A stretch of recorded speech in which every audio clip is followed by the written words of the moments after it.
I remember the night she told me she had to cover an emergency shift. Outside, the rain fell soft and steady, blurring the city lights into watercolor streaks against the glass. I stood by the kitchen window, watching her tie her hair back, her hospital badge catching a flicker of light. "Don't wait up," she said, smiling. It was that practice kind of smile people wear when a decision has already been made, one you haven't been letting on yet. "Emergency shift," she added, grabbing her purse. "Short staff again," she said. I nodded.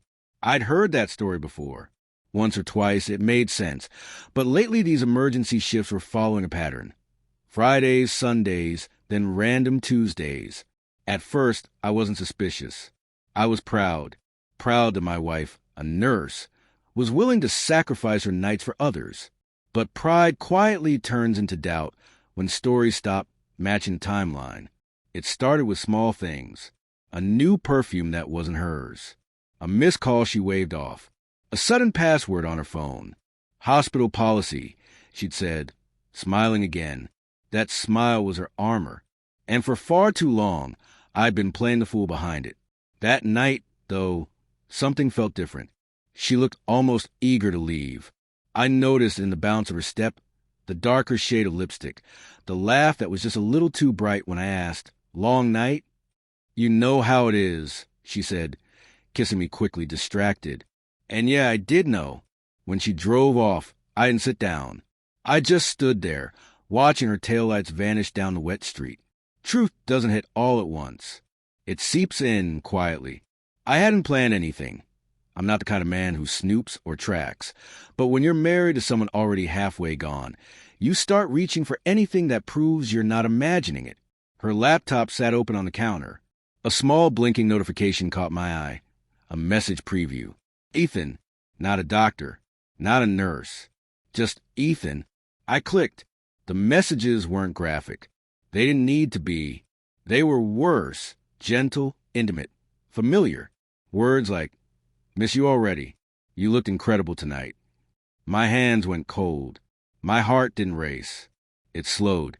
Everything inside me froze, like the world was holding its breath before a storm. I closed the laptop and sat there for a long time, surrounded by our framed photos.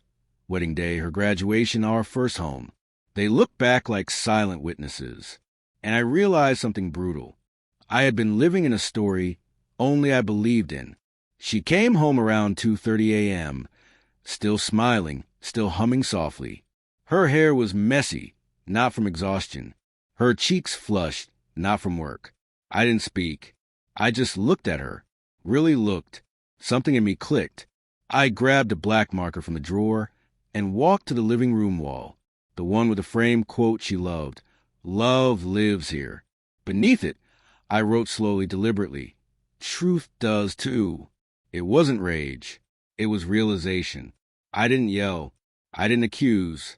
I just wrote those words and went to bed. The next morning, I heard her heels click across the floor, her bag drop, then silence, sharp and heavy. "Daniel," she called, her voice cracking slightly. I didn't answer. She stepped into the doorway, color draining from her face as her eyes landed on the wall. What did you write?" She already knew. I looked at her for a long moment before saying something quietly, honestly. Her mouth opened, then closed. The twitch of her fingers, the tremor in her breath. They said more than words ever could. The mask cracked, and there she stood, the woman who once rushed home to me, frozen, caught between guilt and disbelief. I didn't move. I didn't comfort. I didn't accuse. I just watched as she stared at those words, the same wall where we'd hung our first Christmas photo, and finally realized the game was over. For nearly a full minute, she said nothing, just trembled, staring at the ink that now turned our home into a confession. When she finally spoke, her voice thin, "Daniel, what's that supposed to mean?" I smiled faintly, not with anger, just exhaustion. "You tell me," I said. She swallowed hard, glancing between me and the wall. "This isn't fair." "You're trying to make a point," she whispered. "Yeah," I said softly. "I guess I am." I could see her mind scrambling, searching for her usual script, the calm nurse tone she used to defuse everything. But this wasn't a shift she could clock out of. "Daniel," she tried again, "you're overthinking. I was at work. Ask." I laughed under my breath. "Don't insult me with another lie." I read the messages. Her face went pale. The pretense dropped for a moment. She even looked relieved. Pretending is exhausting. She sat on the bed, rubbing her temples. "It wasn't supposed to go this far," she whispered. "That's what they all say." I murmured. How far was it supposed to go? She didn't answer.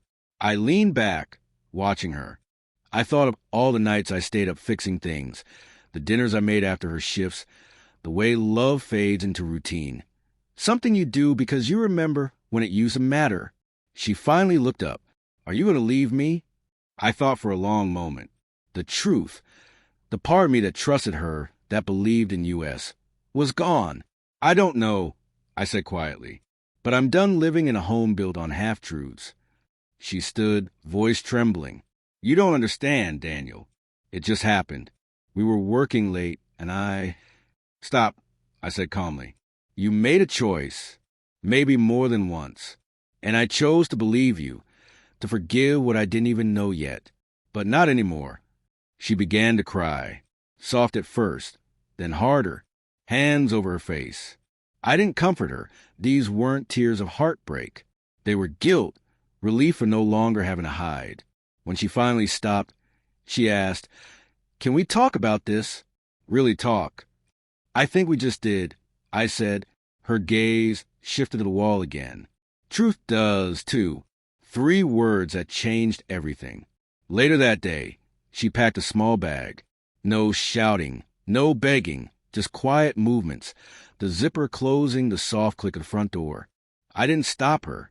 That evening, I sat in the same chair, watching the light fade across that wall. The marker ink had dried, dark and permanent.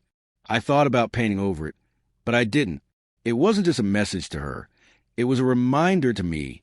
That night, I slept better than I had in months. Not because I stopped caring, but because I finally stopped pretending. The next morning, I made coffee for one. Her chair sat empty, but for the first time, the space didn't feel lonely. It felt honest. Sometimes love doesn't end in flames or shouting. Sometimes it ends quietly, with truth written in plain sight and a man who finally sees it. And when people ask what happened, I tell them this. She came home smiling from her emergency shift and left when she saw what I wrote on the wall.